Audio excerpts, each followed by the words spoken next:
திரு மு.க. ஸ்டாலின் அவர்கள் எடப்பாடியை பலவீனப்படுத்துறதுக்காகவும் அவங்க கூட்டணியில பிரச்சனை இருக்கிறத வெளியே தெரியாம நாங்க ரொம்ப சுமூகமா போயிட்டு இருக்கோம்னு சொல்லி மு.க. ஸ்டாலின் அவர்கள் காட்டுறதுக்கு ஒரு பிளே பண்றாரு. பிரச்சாரத்தை ஆரம்பிக்கிறதுக்கு வருகின்ற வாரத்தில் ஆரம்பிக்கிறதுக்கும் எடப்பாடி பழனிசாமி அவர்கள் பிளான் பண்ணிட்டாரு.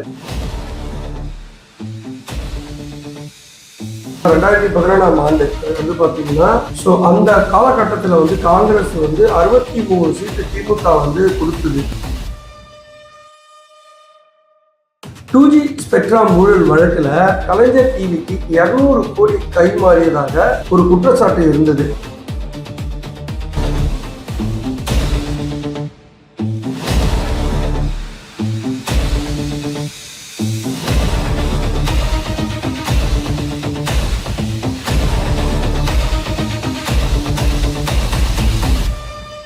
HKS வாய்ஸ் மீடியா நேயர்களுக்கு வணக்கம். கேள்விக்கு என்ன பதில் நிகழ்ச்சிக்கு உங்களை அன்புடன் வரவேற்கிறோம். நமது சமூகத்தில் தினம்தோறும் நடக்கும் நிகழ்வுகள், அரசியல் மாற்றங்கள் மற்றும் நீதி கேட்டு நிற்கும் அநீதிகள் என ஒவ்வொன்றையும் அலசுவதுதான் இந்த நிகழ்ச்சியின் நோக்கம். இன்று நம்முடன் விவாதிக்க பல கோணங்களில் சமூகத்தை உற்று நோக்கும் நமது ஆசிரியர் ஹரிகிருஷ்ணன் அவர்கள் இணைந்திருக்கிறார். வாங்க நம்ம வீடியோக்குள்ள போவோம். அதுக்கு முன்னாடி மக்கள் ஆகிய நீங்க ஃபர்ஸ்ட் டைம் நம்ம சேனலை பாக்குறீங்கன்னா சப்ஸ்கிரைப் பண்ணிக்கோங்க. கூடவே அந்த பெல் ஐக்கானையும் கிளிக் பண்ணிக்கோங்க. வணக்கம் சார். வணக்கம் சார். தமிழகத்தில் அதிமுக கூட்டணிக்கு தலைமை தாங்குவதாக கூறினாலும் ஒவ்வொரு முடிவுக்கும் எடப்பாடி பழனிசாமி டெல்லிக்கு ஓடுவது கூட்டணியை உண்மையில் இயக்குவது டெல்லி தான் என்பதை காட்டுகிறது என திரு மு.க. ஸ்டாலின் அவர்கள் கிண்டல் அடித்துள்ளார். இதை பத்தி உங்க கருத்து என்ன சார்? பொதுவா பாத்தீங்கன்னா இன்னைக்கு திமுகவோட கூட்டணியில 26 கட்சிகள் இருக்காங்க. எல்லா லெட்டர் பேட் கட்சிகளையும் ஒன்னா வச்சுட்டு ஒரு பெரிய பிம்பத்தை கிரியேட் பண்ணிட்டாங்க. எப்படின்னா நாங்க தான் ஜெயிக்கும் கூட்டணி அப்படின்னு சொல்லி கூட்டணி பலத்தை காட்டிட்டு இருக்காரு திரு மு.க. ஸ்டாலின் அவர்கள். எடப்பாடியை பலவீனப்படுத்துறதுக்காகவும் அவங்க கூட்டணியில பிரச்சனை இருக்கிறத வெளியே தெரியாம நாங்க ரொம்ப சுமூகமா போயிட்டு இருக்கோம்னு சொல்லி மு.க. ஸ்டாலின் அவர்கள் காட்டுறதுக்கு ஒரு பிளே பண்றாரு. பட் அது நடக்காத ஒரு விஷயம். என்ன அப்படின்னா இன்னைக்கு திமுக கூட்டணியில மிகுந்த சலசலப்பு ஏற்பட்டு இருக்கு. அவங்க சொல்றாங்க கொள்கை கூட்டணின்னு சொல்றாரு. ஆனா கொள்கை கூட்டணின்னு சொல்லிட்டு இன்னைக்கு பாத்தீங்கன்னா தமிழக வாழ்வுரிமை கட்சியோட தலைவர் வேல்முருகன் அந்த கூட்டணியை விட்டு வெளியே வந்துட்டாரு. மார்க்சிஸ்ட் கம்யூனிஸ்ட் கட்சி இன்னுமே முடிவாகாம அப்படியே தொங்கல்ல இருக்கு. ஆல்மோஸ்ட் அவங்கள வெளியே வரதா சொல்றாங்க. மக்கள் நீதி மையம் பாத்தீங்கன்னா 2 சீட்டு கொடுக்கறதா சொல்றாங்க. அதுவுமே பாத்தீங்கன்னா உதயசூரியன் சின்னத்துல நிக்க சொல்றாங்க. அவங்களுமே இன்னும் ஒரு சரியான முடிவு எடுக்கல. இன்னும் பிசிகாவுக்கு தொகுதியை ஒதுக்காம இருக்காங்க. இன்னும் தேமுதிகவுக்கு 6 தொகுதி கொடுக்க போறோம்னு சொல்றாங்க. அதுவுமே இன்னும் அவங்க ஒத்துக்கல. இப்படி இது இல்லாம இன்னும் இதர சிறிய சிறிய கட்சிகள்லாம் இருக்கு. இவங்க எல்லாரையும் பண்ணிட்டு வரதுக்குள்ளயும் அந்த கூட்டணி எப்படி இருக்க போது இல்ல பிரிஞ்சு வெளியே வர போறாங்கன்னு தெரியாம இதையெல்லாம் பறைப்பதற்கு ஊடகங்கள் இதெல்லாம் வெளியில கொண்டு வராங்களே, பேசிட்டு இருக்காங்களே அப்படின்றதுக்காக எதிர்கட்சியை பலவீனம் அடைவதற்காக அப்படி சொல்லப்படுவதாக தான் சொல்லப்படுது. உண்மையிலேயே எடப்பாடி பழனிசாமி எதுக்கு டெல்லிக்கு போனாரு அப்படின்னா தொகுதி பங்கீடுது பிரச்சனை இல்ல அப்படின்னு சொல்ல முடியாது. அங்க சிறு சிறு பிரச்சனைகள் தான். ஆல்மோஸ்ட் அங்க இன்னாருக்கு இவ்வளவு தொகுதி தான், இன்னாருக்கு இவ்வளவு தொகுதி தான் ஆல்ரெடி பண்ணிட்டாங்க. சோ அங்க ஸ்மூத்தா தான் போயிட்டு இருக்கு. அங்க எந்த பிரச்சனையும் இல்ல. அது திரு மு.க. ஸ்டாலின் அவர்களுக்கும் தெரியும். இருந்தாலும் இங்க இப்படி ஒரு கூட்டணி கலவரம் நடக்குது, மக்கள் மத்தியில இது ஒரு விதமான தோற்றத்தை உருவாக்கிட்ட போகுது அப்படின்றதுக்காகவும் ஊடகங்களை மடைமாற்றுவதற்காகவும் இந்த டெக்னிக் அவர் யூஸ் பண்றாரு. ஒரிஜினலா எடப்பாடி பழனிசாமி எதுக்கு போனாரு அப்படின்னா இங்க பியூஷ் கோயல் வரா மாதிரி இருந்தது இல்லவா. என்னதான் பேசினாலும் ஒரு சில விஷயங்கள் பியூஷ் கோயல் அங்க சொல்லி இங்க வர்றதுக்கு டைம் ஆயிடும்ன்ற ஒரே காரணத்துக்காகவும் நேரமின்மை காரணத்துக்காகவும் இவருமே பிரச்சாரத்தை ஆரம்பிக்கிறதுக்கு வருகின்ற வாரத்தில் ஆரம்பிக்கிறதுக்கும் எடப்பாடி பழனிசாமி அவர்கள் பிளான் பண்ணிட்டாரு. இதனால நாட்கள் தள்ளி போயிட வேணாம் அப்படின்றதுக்காக இவரே அப்பாயின்மெண்ட் கேட்டு டெல்லிக்கு போனாரு. அதுல 2 விஷயம் இருக்கு.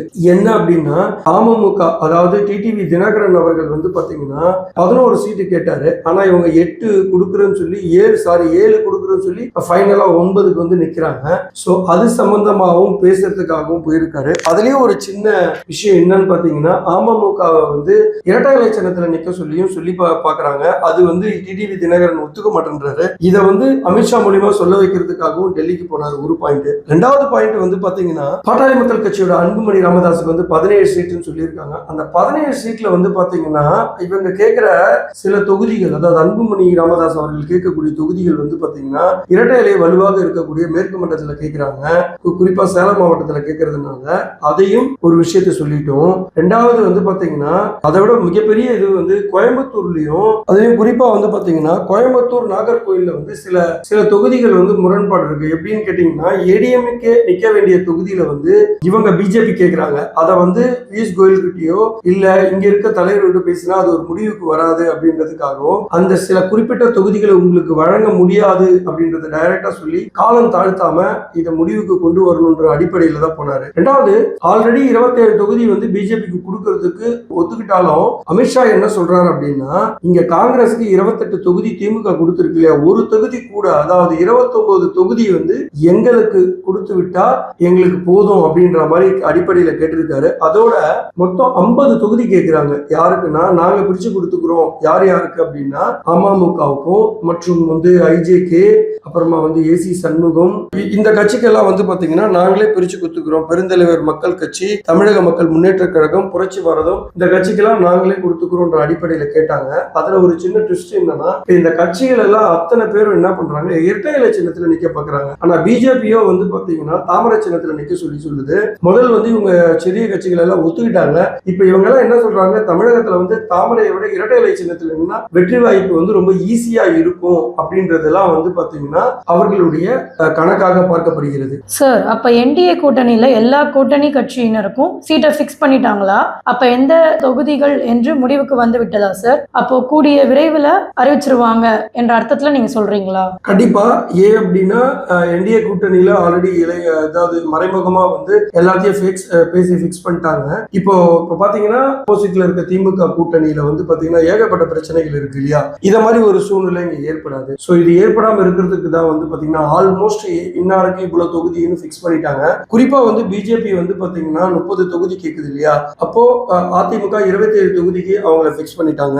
அது போக பாமகக்கு 17 இடங்களும், அமமுகக்கு 9 இடங்களும், தமாகக்கு 4 இடங்களும், தமிழக மக்கள் முன்னேற்ற கழகம், பெருந்தலைவர் மக்கள் கட்சி, புரட்சி பாரதம் இவங்களுக்கு எல்லாம் தலா 1, அதுவும் இரட்டை இலை சின்னத்துல அவங்களுக்கு நிக்கிறதுக்கு அறிவுறுத்தப்பட்டிருக்கு. அதே போல தமாகவுக்கும் வந்து பாத்தீங்கன்னா இரட்டை இலை சின்னத்துல தான் நிக்க சொல்லி அவங்க வந்து சொல்ற ஏடிஎம்கேல சொல்லிட்டு இருக்காங்க. இது போக வந்து பாத்தீங்கன்னா டாக்டர் கிருஷ்ணசாமி அவர்களுக்கு வந்து பாத்தீங்கன்னா 2 சீட்டு கொடுக்கறதா பேச்சுவார்த்தை ஆல்மோஸ்ட் முடிஞ்சிச்சுன்னு சொல்றாங்க. இப்படி எல்லாருக்குமே வந்து சீட்டை பிரிச்சு ஓரளவுக்கு நம்பர்ஸ் வந்து பிக்ஸ் ஆயிடுச்சு. ஆனா அது இதுல என்ன அவங்களுக்கு பிரச்சனை அப்படின்னு வந்து பாத்தீங்கன்னா அவங்களோட பெரிய பிரச்சனையே வந்து பாத்தீங்கன்னா இப்போ கூட்டணி கட்சியினருக்கு எங்கெல்லாம் பலம் இருக்கோ அந்தந்த இடத்துல வந்து இவங்க இன்னொரு அந்த கூட்டணி கட்சியில் இருக்க இன்னொரு கட்சி வந்து நாங்க இங்க நிக்கிறோம், இந்த தொகுதியில நிக்கிறோம் அப்படின்ற மாதிரி கேட்கிறாங்க. சோ இதுலதான் வந்து பாத்தீங்கன்னா இவங்களுக்குள்ள ஒரு சின்ன சின்ன விஷயங்களுக்கு வந்து உடன்படாம போயிட்டு இருக்கு. சோ ஆல்மோஸ்ட் இவங்க எல்லாமே பிக்ஸ் பண்ணிட்டாங்க. சோ எடப்பாடி பழனிசாமி அவர்கள் கூடிய விரைவில் வந்து பாத்தீங்கன்னா தேர்தல் பரப்புரையை ஆரம்பிக்க போறாரு. சோ அவங்க பாசிட்டிவ் சைன் தான், அதுல எந்த விதமான டவுட்ஸுமே இல்ல. அதோட இன்னொரு விஷயம் வந்து டிவிகே வந்துரும்ன்ற ஒரு விஷயத்துக்காகவும் பொறுத்து இருந்திருந்தாங்க. அப்ப வந்து இப்போ இந்த சீட் எல்லாம் வந்து கூட்டணி கட்சியினருக்கு வந்து பிரிச்சு கொடுத்துட்டோம்னா திருப்பி கேட்டு வாங்குறதுல ஒரு பெரிய சிக்கல் வரும்ன்றதுக்காக தான் சோ பொறுத்து இருந்து பார்த்தாங்க. அதுல உடன்பாடு ஏற்படாத பட்சத்தில் இப்ப இவங்க ஏற்கனவே பிக்ஸ் பண்ணிட்டு இருந்தா அந்த சீட்ல தான் நிக்க போறாங்க. அதுல ஒண்ணுமே டவுட் இல்ல. சோ பொறுத்து இருந்து பார்க்கலாம் என்ன நடக்குது. சார், இப்ப திமுக தலைவர் திரு மு.க. ஸ்டாலின் அவர்கள் எதிர்க்கட்சி தலைவர் எடப்பாடி பழனிசாமி அவர்களை பிஜேபியின் அடிமை என்று விமர்சிக்கிறார். அதற்கு எடப்பாடி பழனிசாமி அவர்கள் 2011ஆம் ஆண்டு காங்கிரஸ் டெல்லியில் ஆட்சி செய்து கொண்டிருக்கும் போது இவர்களை மிரட்டி, அதாவது 2G ஸ்பெக்ட்ரம் ஊழல் வழக்கில் திமுக கட்சியினர் மற்றும் மறைந்த முன்னாள் முதல்வர் கருணாநிதியின் மகளான கனிமொழி அவர்களையும் அவ்வழக்கில் கைது செய்து விடுவோம் என்று மிரட்டி திமுகவிடம் 63 சீட்டு பேரம் பேசியதை மறந்து விட்டீர்களா என்று குற்றம் சாட்டுகிறார். அதை பத்தி உங்க கருத்து என்ன சார்? அவர் கரெக்டா தான் சொல்றாரு. என்ன வந்து பாத்தீங்கன்னா 2011ஆம் ஆண்டு அது வந்து பாத்தீங்கன்னா சோ அந்த காலகட்டத்துல வந்து காங்கிரஸ் வந்து 63 சீட்டு திமுக வந்து கொடுத்தது. எப்படி கொடுத்தது அப்படின்னா அந்த நேரத்தில் வந்து திமுகவும் காங்கிரஸும் வந்து மத்திய மந்திரி சபையில கூட்டணி ஆட்சி நடத்திட்டு இருந்தாங்க. அப்போ வந்து பாத்தீங்கன்னா காங்கிரஸ் வந்து இவர்களிடம் 63 சீட்டு கேட்டது. ஆனா திரு கலைஞர், மறைந்த முன்னாள் முதல்வர் திரு கலைஞர் அவர்கள் வந்து பாத்தீங்கன்னா அவ்வளவு சீட் எல்லாம் கொடுக்க முடியாதுன்னு சொன்னாரு. அந்த சமயத்துல வந்து பாத்தீங்கன்னா இவங்க காங்கிரஸ் வந்து இவங்களை மிரட்டினாங்க. எதுக்காக அப்படின்னா 2G ஸ்பெக்ட்ரம் ஊழல் வழக்குல கலைஞர் டிவிக்கு 200 கோடி கைமாறியதாக ஒரு குற்றச்சாட்டு இருந்தது. அந்த குற்றச்சாட்டுல வந்து பாத்தீங்கன்னா முன்னாள் மத்திய அமைச்சர் ராசா அவர்கள், கனிமொழி அவர்கள், தயாளம்மாள், அதன் பிறகு வந்து பாத்தீங்கன்னா கலைஞர் டிவியில இருக்கிற, அது மட்டும் இல்லாம சித்தார்த் பெகுரா, அதாவது முன்னாள் தொலைத்தொடர்புத்துறை செயலாளர் இருந்த இருந்தார் அவர் மீதும், அதே போல ஆர்கே சந்தோலியா அவர் ராசாவின் தனி செயலாளர் செக்ரட்டரியா இருந்தாரு. இவங்க மீது எல்லாம் குற்றச்சாட்டு பதியப்பட்டிருந்தது. அப்ப அந்த தருணத்தில் ராசா தொலைத்தொடர்பு மத்திய தொலைத்தொடர்புத்துறை மந்திரியா இருந்தாரு. சோ அவரோட துறையில தான் இந்த ஊழல் நடைபெற்றதாக சொல்லி அவரை அரெஸ்ட் பண்றாங்க. இந்த சூழ்நிலை கனிமொழி அரெஸ்ட் பண்ணாம இருக்கிறதுக்கும் தயாளம்மாலையும் டிஸ்டர்ப் பண்ணாம இருக்கிறதுக்கும் கலைஞர் அவர்களிடம் பேரம் பேசப்பட்டது. குறிப்பா பாத்தீங்கன்னா அறிவாலயத்துல மேல் தளத்துல பாத்தீங்கன்னா சிபிஐ அமலாக்கத்துறையோ ஒரு பக்கம் சோதனை என்ற பேர்ல அங்க ரைடு பண்ணிட்டு இருக்காங்க. கீழே பாத்தீங்கன்னா காங்கிரஸ் கிட்ட திமுக கூட்டணி பேச்சுவார்த்தை நடத்திட்டு இருந்தது. ஒரு கட்டத்துல பாத்தீங்கன்னா கலைஞர் அவர்கள் காங்கிரஸ மிரட்ட ஆரம்பிச்சார். நாங்க மத்திய சபையில இருந்து மத்திய மந்திரி சபையில இருந்து நாங்க வெளியே வந்துருவோம்னு சொன்னாரு. பரவாயில்லன்னு சொல்லிட்டாங்க சோனியா காந்தி. பரவாயில்ல நீங்க வெளியே போங்க பாத்துக்கலாம் அப்படின்ட்டாங்க. பட் சொன்னது மட்டும்தான் முடிஞ்சதை கட்டி அவரால் வெளியே வர முடியல. இது தன் மகளை கைது செய்யாம இருக்கிறதுக்கு பாத்தீங்கன்னா டெல்லியில போய் தவமா கடந்தாரு. தவமா வெயிட் பண்ணிட்டு இருந்தாரு திரு கலைஞர் அவர்கள். அதாவது தற்போதைய முதல்வர் திரு மு.க. ஸ்டாலின் அவர்களுடைய தந்தை அங்க போய் பயந்து போயிட்டு தன் குடும்பத்திற்காக, திமுகவை பொறுத்த வரைக்கும் தன் குடும்பத்திற்காக எதையும் செய்வாங்க. அவங்க குடும்பத்துக்காக மட்டும்தான் வேலை செய்வாங்களே கண்டி இந்த தமிழக மக்களுக்காக ஒரு பொழுதும் சிந்திக்க மாட்டாங்க. வெக்க கேடுங்க. இன்னைக்கு பாத்தீங்கன்னா திரு மு.க. ஸ்டாலின் அவர்கள் பாத்தீங்கன்னா மோடி எப்பெல்லாம் வரும்போது எதிர்கட்சியா இருக்கும்போது கருப்பு கொடையை பிடிச்சிட்டு எதிர்ப்பு தெரிவிப்பாரு, மோடியை கோ பேக் அப்படின்னு. அதே இவங்க ஆட்சி செய்யும் போது வெள்ளை கொடையை பிடிச்சிட்டு வாங்க வாங்கன்னு வரவேற்பாங்க. இவங்க காலத்துக்கு ஏத்த மாதிரி தன் குடும்ப சூழ்நிலைக்கு ஏத்த மாதிரி தமிழகத்தை அடமானம் வைப்பாங்க. அதெல்லாம் எந்த பிரச்சனையும் இருக்காது. சோ அப்படி ஒரு கேவலமான நிலைமையில இருந்துதான் 63 சீட்டு நின்று காங்கிரஸ் வாங்கிட்டு தான் போனாங்க. 60ல 3 சீட்டுக்காக அவ்வளவு பேரம் பண்ணாங்க. நீங்க குடுக்குறியா இல்ல உங்க மகளை தூக்கி சிறையில் அடைச்சிடவா அப்படின்னு சொல்லி மிரட்டி தான் 63 சீட்டு வாங்கினாங்க. அதே காலகட்டத்தில் கரண்ட் பிரச்சனையும் பயங்கரமா இருந்தது. ஸோ கரண்ட் ப்ராப்ளம் நிறைய மின்வெட்டு ஏற்பட்டதுன்றதுனாலையும் பெருத்த அதிருப்தி ஏற்பட்டது. அந்த 2011 தேர்தலில் பாத்தீங்கன்னா 203 தொகுதியில அதிமுக கூட்டணி வெற்றி பெற்றது. ஸோ இது எதுக்காக சொல்ல வரோம் அப்படின்னா, தனக்கு ஒரு பிரச்சனைன்றதையும் திமுக இவ்வளவு ஒரு அடிமையா காங்கிரஸ் கிட்ட இருந்ததையும் மிரட்டி 63 சீட்டு வாங்கினதெல்லாம் திரு மு.க. ஸ்டாலின் அவருக்கு தெரியாது. ஆனா இன்னைக்கு எடப்பாடி பழனிசாமி அவர்கள் டெல்லிக்கு போனதோட நோக்கம் என்ன அப்படின்னா, இங்க இருக்கிற கூட்டணி கட்சிகள் சில விஷயங்களை உடன்பாடு ஏற்படல. இப்ப பாத்தீங்கன்னா திரு அமித்ஷா அவர்கள்கிட்ட சொல்லிட்டு இந்த பிரச்சனை எல்லாம் தீர்த்து வைப்பாரு அப்படின்றதுனால சொல்றாங்க. இதுல என்ன தவறு இருக்கு? கூட்டணி கட்சிக்குள்ள ஒத்து போனாதான் தேர்தல் வேலை நல்லபடியா நடக்கும்ன்ற அடிப்படையில் கூட போயிருக்கலாம். அப்படி இல்லை அப்படின்னா அமித்ஷா இங்க இருந்து இவங்க பியூஷ் கோயல் அவர்களோ இல்ல மற்ற இரண்டாம் கட்ட தலைவர்களோ பிஜேபியோட இரண்டாம் கட்ட தலைவர்களோ எடப்பாடி கிட்ட பேசினாலும் இங்க இருந்து அங்க போய் காலதாமதம் ஏற்படலாம். இதை அவர் ஒரு பேட்டியில கூட எடப்பாடி பழனிசாமி அவர்கள் சொல்லியிருப்பாங்க. இன்னும் 4 நாட்கள்ல பாத்தீங்கன்னா அவங்களோட தொகுதி எல்லாத்தையும் பிரிச்சுக்கிட்டு இவங்களுக்கு ஒரு உடன்படிக்கை கையெழுத்தாக போகுதுன்னு சொல்றாங்க. ஸோ ஆல்மோஸ்ட் அவங்க பிரச்சனை எல்லாம் முடிஞ்சிருச்சு. ஸோ என்டிஏ பொறுத்த வரைக்கும் எந்த பிரச்சனையும் இல்லை.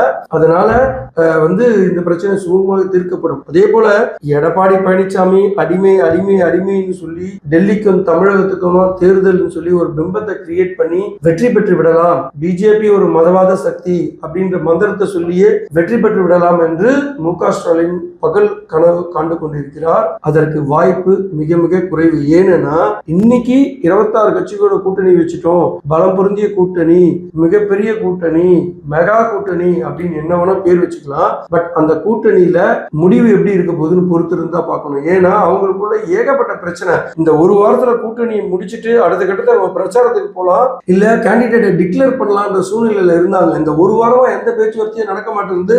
மார்க்சிஸ்ட் கம்யூனிஸ்ட் கிட்ட பிரச்சனை, தமிழக வாழ்வுரிமை கட்சி கூட பிரச்சனை, மக்கள் நீதி மையத்து கூட பிரச்சனை, விடுதலை சிறுத்தைகளுக்கு கட்சி கூட பிரச்சனை, இன்னும் தேமுதிகவுக்கு எத்தனை தொகுதின்னு சொல்லல.